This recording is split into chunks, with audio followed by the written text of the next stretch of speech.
Hello everyone. Today we talk about how to fix the app of piano keyboard. Here we go to settings.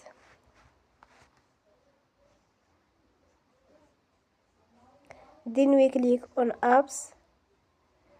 After that we search the app piano keyboard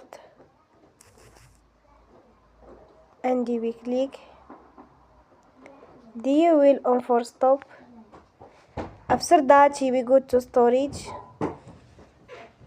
Then we click on clear cache.